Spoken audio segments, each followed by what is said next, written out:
यहाँ psycho drawing बनाती है, तभी ताकू उसके लिए कुछ खाने को लाकर देते हुए उसकी ड्राइंग देखते हुए कहता है, अरे तुम असाइनमेंट से ज्यादा इसमें मोटिवेट लग रही हो। साइको खुशी से बताती है, असाइनमेंट से ज्यादा मैं लोगों को कैसे खुश करूं, मुझे वो सबसे ज्यादा अच्छा लगता है। वो अपना बिल्डिंग को लेकर ओपिनियन बताती है, ताकू उसे बेटर बनाने के लिए अपना ओपिनियन देता है। साइको उसका आइडिया सुनकर बहुत खुश होती है। ताकू के जाने के बाद साइको मन में सोचती है, हमारे रिलेशनशिप के लिए यही रास्ता बेहतर है।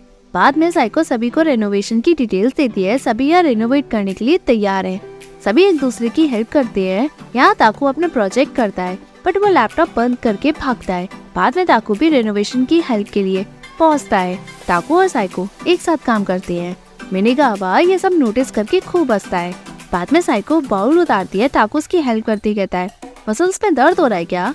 साइको एग्री करके कहती है, शायद मैं यंग हूँ इसलिए मसल पेन हो गया। ताकू कहता है, ये यंग जैसा तो नहीं लगता। दोनों खाने को लेकर बात करते हैं। पीछे मिनेगावा और मरीन ये सब देखकर सोचते हैं, इनके बीच कुछ तो लगता है। यहाँ सभी खाते खाते बताती है कि नेक्स्ट वीकेंड सभी किसी न किसी चीज को लेकर बिजी हैं। ताकू और साइको अब अकेले रहने वाले हैं, क्योंकि ताकू अपना कुछ भी प्लान नहीं बताता। दूसरे दिन साइको और ताकू एक साथ काम करते हैं। बाद में मिनेगावा ये सब देखकर साइको से पूछता है, तुम्हारा और ताकू के बीच सब अच्छा चल रहा है? साइको मना करके कहती है, मैं उससे 10 साल बड़ी हूँ। मिनेगावा कहता है, इससे उससे कोई फर्क नहीं पड़ता। साइको बताती है, वो मेरे भाई की तरह है। मिनेगावा मानने से मना करके कहता है, वो तुम्हें अपनी बड़ी बहन की तरह नहीं मानता। तभी एकदम से आवाज आती है, ताकू यहाँ बेहोश गिरा पड़ा होता है। यहाँ ताकू हॉस्पिटल में लेटा होता है। साइको उसके साथ होती है, तभी ताकू को होश आता है। साइको पूछते, तुम ठीक हो अब? ताकू मना करता है। साइको कहती है, इतना सीरियस नहीं था, अगर कुछ हो जाता तो बहुत परेशानी हो जाती तुम्हें। ताकू कहता है, तुम्हारा भी तो पहले फ्रैक्चर हुआ था ना? साइको अपना एक्सपीरियंस बताती है। ताकू पूछता है, वो कैसे? साइको हंस के कहती है, तुम्हें यहाँ चेकअप कराने के लिए तो उसे 3 दिन रुकना होगा। इंश्योरेंस है क्या तुम्हारा? ताकू कहता है, वो घर पे है। साइको पूछते, कोई फैमिली मेंबर से कांटेक्ट कर सकते हैं? उन्हें पता तो होना चाहिए। ताकू मना करके कहता है, कोई जरूरत नहीं, उन्हें मेरी कोई चिंता ही नहीं है। साइको कहती है, ऐसे थोड़ी ना होता है। ताकू बताता है, मुझे मेरी माँ ने अकेले ही बड़ा किया जब मैं लॉस एंजलिस में था। बाद में वो बीमार हो गई और चल बसी, तो मेरे फादर ने मुझे साथ रखा, इसलिए मैं वापस जापान आया। मेरे फादर और मेरी कभी नहीं बनी, क्योंकि हम एक दूसरे को फैमिली की तरह नहीं देखते।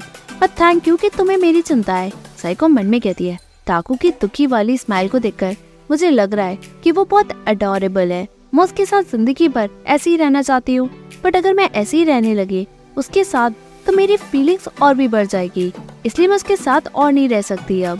बाद में साइको फिर से रेंट के लिए जगह ढूंढती है और लोगों से बात करती है। यहाँ साइको ऑनलाइन वही सर्च करती है, तभी ताकू वापस लौटता है और पूछता है, तुम्हें कढ़ी बनाई है? साइको कहती है, हॉस्पिटल का खाना अच्छा नहीं था इसलिए। ताकू सभी मेंबर्स के बारे में पूछता है। साइको बताती है, वीकेंड है ना? रात में ताकू काम करता है, तभी साइको के मोबाइल में नोटिफिकेशन अलर्ट आता है फॉर सर्च हाउस। ताकू गलती से ये सब देख लेता है। साइको जैसे ही वॉशरूम से बाहर आकर अपना मोबाइल लेकर जाती है। ताकू पूछता है, तुम नया घर ढूंढ रही हो? मैंने नोटिफिकेशन देखा, तुम जा रही हो, बट क्यों? साइको मना करती है। ताकू पूछता है, तुम यहाँ खुश नहीं हो क्या? साइको मना करती है। ताकू पूछता है, तो क्यों जा रही हो? साइको कहती है, मैं बस सोच रही थी। जैसे ही वो जाती है, ताकू उसका हाथ पकड़ के पूछता है, क्यों? तुम यहाँ रुक क्यों नहीं रही हो? क्यों जा रही हो? मैं समझ नहीं पा रहा हूँ, मुझे पसंद है कि तुम यहाँ से जाओ। साइको रोती है। ताकू पूछता है, क्या हुआ? वो उसे अपनी तरफ करते हुए पूछता है, बताओ तो। साइको रोते हुए कहती है, सॉरी। ताकू पूछता है, पेट में दर्द है क्या? साइको मना करके कहती है, दिल में दर्द हो रहा है। वो ताकू को खूब मारते हुए कहती है, क्योंकि अब मैं तुम्हें बहुत पसंद करती हूँ, मेरे दिल में अब बहुत दर्द हो रहा है और मैं इसलिए जा रही हूँ। तभी ताकू साइको को हक करते हुए कहता है, मुझे लगा था कि तुम मेरे बारे में कुछ नहीं सोचती, कभी मुझे पसंद करने के बारे में सोच ही नहीं सकती। उस रात के बाद मैं भी तुमसे प्यार करने लगा। वो साइको को अपनी तरफ करके उसे आई लव यू कहता है। साइको रोती है। ताकू उसे किस करता है। दूसरे दिन साइको और ताकू एक साथ सोते हैं। मरीन कहती है, मैं घर आ गई। वो साइको और ताकू को खूब आवाज लगाती है। ताकू और साइको दोनों हड़बड़ी में कपड़े पहनते हैं। तभी मरीन अंदर रूम में आकर उन्हें देखकर शॉक हो जाती है। तभी एपिसोड एंड होता है। Hey viewers, if you like this video, please like, share and subscribe this Korean Saga YouTube channel.